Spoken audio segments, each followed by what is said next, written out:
કચ્છમાં શિક્ષકોની માંગને લઈ ઠેર ઠેર વિરોધ। અબડાસામાં શિક્ષકોની ઘટને લઈને નલિયા ભુજ હાઈવે વિદ્યાર્થીઓ અને વાલીઓ અને લખનધુવા બહુજન આર્મી દ્વારા ચક્કાજામ કરાયું। શિક્ષકની માંગ માટે વિદ્યાર્થીઓ અને વાલીઓ અને સંસ્થા રસ્તા ઉપર બેઠા। શિક્ષકોની ભરતી કરો વરના ખુરશી ખાલી કરો સહિતના નારાઓ સાથે વિરોધ પ્રદર્શન કરાયું। અબડાસામાં 600 શિક્ષકોની ઘટ, જિલ્લામાં 5000 જેટલા શિક્ષકોની ઘટ। શિક્ષકની માંગને લઈને હવે વિદ્યાર્થીઓ પણ રસ્તા ઉપર ઉતર્યા। 1 મહિનામાં શિક્ષકો ભરતી नहीं कराय तो धारासभ्यनी ऑफिसने ताळबंदी करवानी चीमकी उच्चाराई। खाली वायदाओ नहीं, शिक्षक आपो। शाळाओ छे, शिक्षको नथी। तमारू राजकारण तमने मुबारक, अमने शिक्षक आपो। शिक्षक विना शिक्षण नकामो सहित बेनर साथे विरोध करायो। बाळको बेनर अने सूत्रोच्चार साथे नायब कलेक्टर ऑफिसे पहोंच्या। रेली स्वरूपे अने सूत्रोच्चार साथे विद्यार्थीओ अने वालीओ अने आगेवानो नलिया नायब कलेक्टर कचेरीए पहोंच्या। शिक्षक अमने झड़पथी मळी रहे तेवी मांग विद्यार्थीओए करी। विद्यार्थीओ अने वालीओ आवेदन आपी विरोध नोंधाव्यो।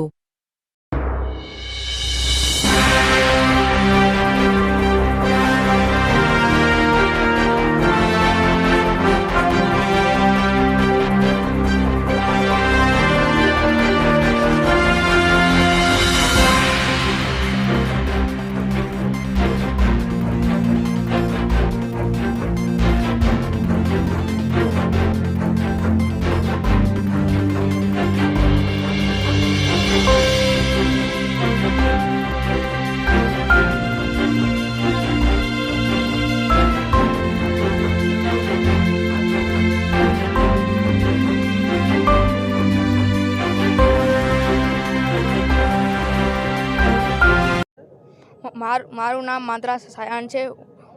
अमारू गाम राजधनपुर है। अमारी शाळा 3-4 महीना थई तोड़ी नाखवामां आवी छे, पण बनती नथी। नवी ने फक्त 3 शिक्षक है, तेमांथी एक शिक्षक प्रिंसिपल है अने बे शिक्षक अमने भणावे छे। अमे खुल्लामां अभ्यास करीए छीए।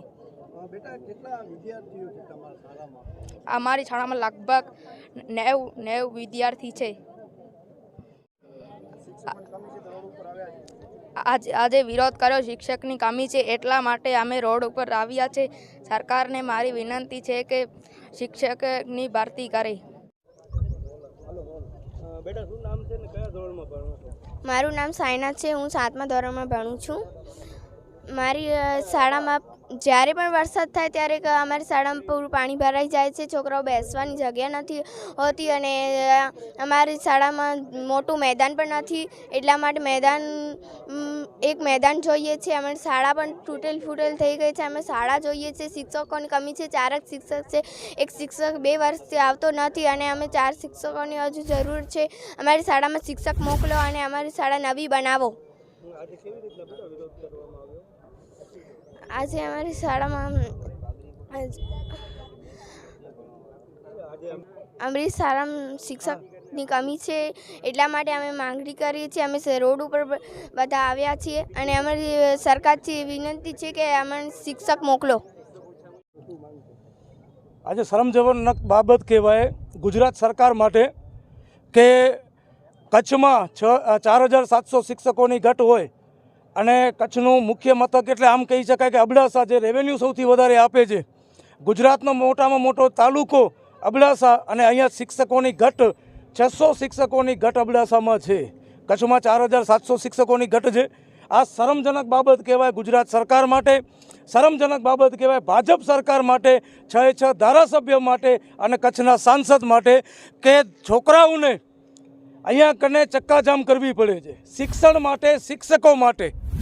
અમારી માંગ રહી છે કે કચ્છના સ્થાનિક શિક્ષકોની ભરતી કરવામાં આવે। અમારી માંગ રહી છે કે શિક્ષકોની ભરતી કરવામાં આવે। અમારી માંગ રહી છે કે તૂટેલી ફૂટેલી જે શાળાઓ છે એને તોડીને નવી શાળાઓ બનાવવામાં આવે। જ્યારે ભારતના બંધારણમાં કચ્છને વિશેષ દરજ્જો આપવામાં આવ્યો છે એના માટે વિશેષ બજેટ હોવું જોઈએ। શિક્ષણ માટે અલગથી બજેટ હોવું જોઈએ। સારામાં સારી સ્કૂલો હોવી જોઈએ અને 9000 શિક્ષકોનું મહેકમ છે તો 10000 શિક્ષકોની ભરતી કરવી જોઈએ। એની જગ્યાએ આ કિન્નાખોર સરકારે એક જ કામ કર્યું છે, શિક્ષકોની ભરતી ઘટાડો। આ છોકરાઓ ભણે નહીં। આ માત્ર ને માત્ર કોંગ્રેસ અને ભાજપના ઝંડા ઉપાડવા માટે, વોટ વેચાતા લેવા હોય, અભણ બનાવવા માટે કચ્છના બાળકો અને કચ્છના ભવિષ્યને રોંધવા માટે જ આજે સરકારે કાવતરું કર્યું છે. એના વિરોધમાં આજે નલિયા હાઈવે ચક્કાજામ કરવામાં આવ્યું છે.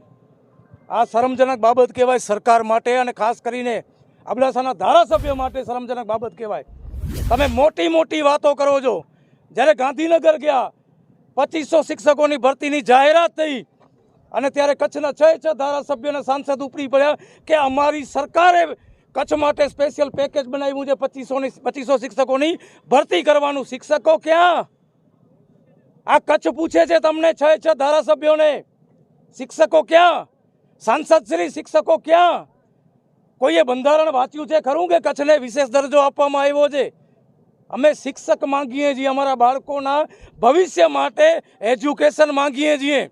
અને તમે જે બહારેથી શિક્ષક લઈ આવો છો, 2 મહિના 4 મહિના બદલી કરાવીને ચાલ્યા જાય છે. આજે અહીંયા કને અબડાસામાં 450 શિક્ષકોની ઘટ છે અને 170 શિક્ષકો ઓલરેડી બદલીનો ઓર્ડર આવી ગયો છે. જે બી નવી ભરતી થશે એટલે એ બદલી કરીને ચાલ્યા જશે. પાછી ઘટને ઘટ રહેશે અબડાસામાં. આ રોડ બંધ કરવાનું ઉદ્દેશ્ય એ જ છે કે અબડાસામાં એક પણ જગ્યા ખાલી ન હોય અને કચ્છ આખામાં અને ખાસ કરીને અબડાસામાં 70% શિક્ષકો કચ્છના હોવા જોઈએ. આટલું રેવન્યુ આપતું હોય અબડાસા, અને ખમીરવંતી અબડાસા જે તમને 2-3 વખત તમારા ઉમેદવાર ચૂંટાઈને અહીંયાથી આવતા હોય, તમારી તાલુકા પંચાયત અબડાસામાં હોય. હું તો આ લોકોને નાલાયક માનું છું, ભાજપવાળાને, કે અવાજ પણ ઉઠાડી શકતા નથી. શરમજનક બાબત કહેવાય.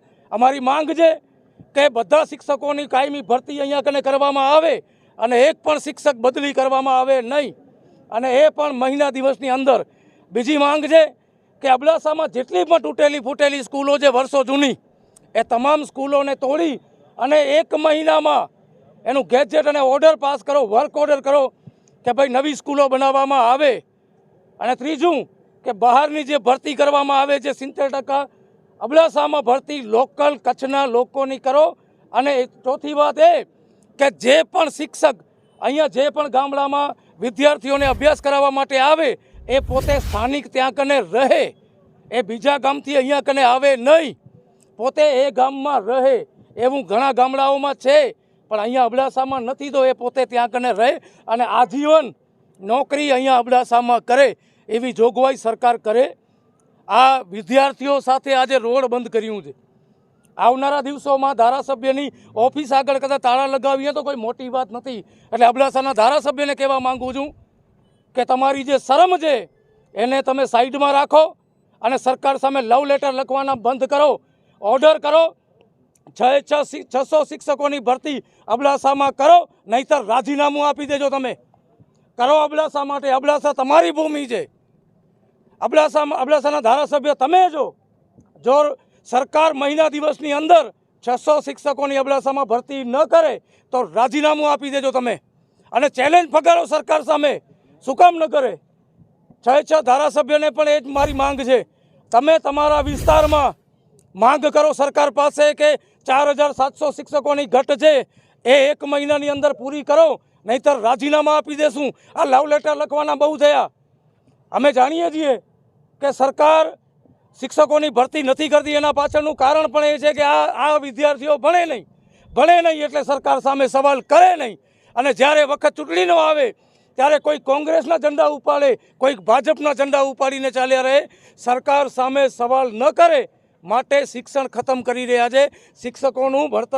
શિક્ષકોની ભરતી નથી કરી રહ્યા. એનું મોટામાં મોટું કારણ આ છે.